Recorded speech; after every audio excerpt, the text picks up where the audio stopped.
नाशिकच्या TCS कंपनीतील धर्मांतर आणि लैंगिक शोषण प्रकरणानं संपूर्ण राज्य हादरलंय। या प्रकरणातील मुख्य आरोपी निदा खानच्या 40 दिवसाच्या पळापळीचा अखेर अंत झालाय।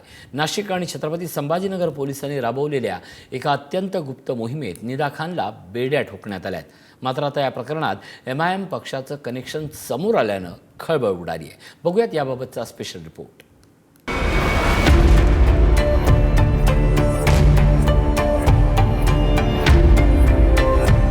हीच ती निदा खान, जिच्या शोधासाठी नाशिक पोलीस जंग पछाडत होते। महिनाभरापासून फरार असलेल्या निदा खानला संभाजीनगरच्या नारे गावातून अटक करण्यात आली। नाशिक, भिवंडी, मुंब्रा ते संभाजीनगर असा प्रवास करत निदा सतत ठिकाण बदलत होती। डिजिटल ट्रॅकिंग, तांत्रिक विश्लेषण आणि 4 दिवसाच्या गुप्त मोहिमेनंतर पोलिसांनी तिला जेरबंद केलाय। नाशिकमधील गाजलेलं TCS प्रकरणातील मुख्य आरोपी निदा खान हिला छत्रपती संभाजीनगरमधून पोलिसांनी अटक केलेली आहे आणि ज्या नारेगाव परिसरातील कळसर पार्क या परिसरातून अटक केलेली आहे, मी त्याच ठिकाणी उभा आहे।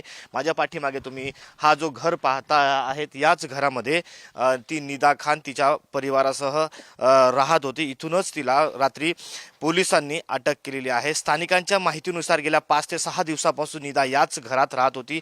विशेष म्हणजे 2 महिन्यापूर्वीच हे घर विकण्यात आलेला आहे आणि विकल्यानंतर हा जो घर आहे हा किरायाने देण्यात आलेला होता आणि त्यानंतर आता जी निदा आहे ती गेल्या 5-6 दिवसापासून इथंच राहत होती। एक जेव्हा कन्फर्म झालं तेव्हा पोलिसांनी मध्यरात्री नाशिक पोलीस आणि संभाजीनगर पोलिसांनी एकत्रित या परिसरामध्ये छापा टाकला आणि छापा टाकल्यानंतर निदा इथेच पोलिसांना आढळून आली। पोलिसांनी तिला तातडीने ताब्यात घेऊन न्यायालयासमोर हजर केल्याने तिला आता नाशिक पोलिसांच्या स्वाधीन करण्यात आलेला आहे। नाशिकमधील TCS धर्मांतर प्रकरण आता राजकीय वळणावर पोहोचलंय, कारण संभाजीनगरातील MIMचे नगरसेवक मतीन पटेलांनी आरोपी निदा खानला आश्रय दिल्याचं समोर आलंय। त्यामुळे नगरसेवक मतीन पटेल यांच्यावर गुन्हा दाखल करण्यात आला आहे। तर संभाजीनगरचे माजी खासदार इम्तियाज जलील यांनी निदा खानला पाठिंबा दिल्याचा आरोप होतो।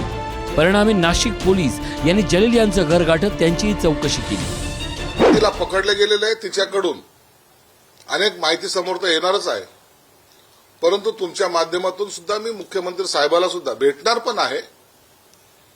याची SIT चौकशी झाली पाहिजे। हा MIMचा इम्तियाज जलील आणि त्यांच्या बरोबर असलेले इतर जे आहेत त्यांना सुद्धा या चौकशीतून त्यांची चौकशी झाली पाहिजे आणि या चौकशीतून निश्चितच मोठं षडयंत्र महाराष्ट्राला पाहायला मिळेल। आतापर्यंत काय आहे? फक्त आरोप आहे ना? फक्त आरोप आहे का नाही आहे? पण असा प्रकारे एक चित्र प्रस्तुत करण्यात येत आहे की मानो जसं तिने काही खूप मोठी डकैती केलेली आहे, खूप सारे लोकांची हत्या केलेली आहे किंवा तिचं काही आतंकी हे आहे रोल। आपण कमीत कमी FIR वाचून मला प्रश्न विचारले तर मी त्याचं उत्तर देणार। निदा खानला अटक करेपर्यंत ती कोणाच्या आश्रयाखाली होती? कोण तिला आशीर्वाद देत होता? आमच्या असंख्य हिंदू माता भगिनींना धर्मांतर करण्यासाठी तिने पुढाकार घेतलेला, ती नेतृत्व करत होती। अशा निदा खानला अटक MIMच्या कॉर्पोरेटरच्या घरी केलेला आहे। तिला इम्तियाज जलीलचा आशीर्वाद होता। अटकेनंतर निदा खानला नाशिक न्यायालयात हजर करण्यात आलं। धर्मांतरासाठी पीडितेला नमाज, हिजाब आणि बुरख्याचं ट्रेनिंग दिल्याचा आरोप सरकारी वकिलांनी कोर्टात केला। त्यामुळे सरकारी पक्षानं कोर्टात निदा खानच्या 7 दिवसाच्या पोलीस कोठडीची मागणी केली आहे। मात्र कोर्टानं निदा खानला 3 दिवसाची पोलीस कोठडी सुनावली आहे। पीडिताला मलेशियामध्ये इम्रान नावाच्या व्यक्तीमार्फत जॉब देऊन पुढे पाठवायचा विचार होता। त्यात काय मनी ट्रेल आहे, यात मालेगावची पार्टी कोण आहे, मनी ट्रेल काय आहे, याबद्दल सखोल तपास करणं आवश्यक आहे।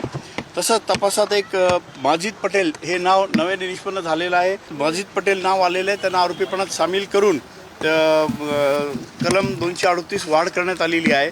हा सगळा तपास विचारात घेऊन 11 तारखेपर्यंत या महिलेला पोलीस कस्टडी सुनावण्यात आलेली आहे। अटकपूर्व जामीन फेटाळलेला होता याच न्यायालयाने, त्या अर्थी पोलीस कस्टडी दिली जाणार हे आम्हाला अभिप्रेत होतं।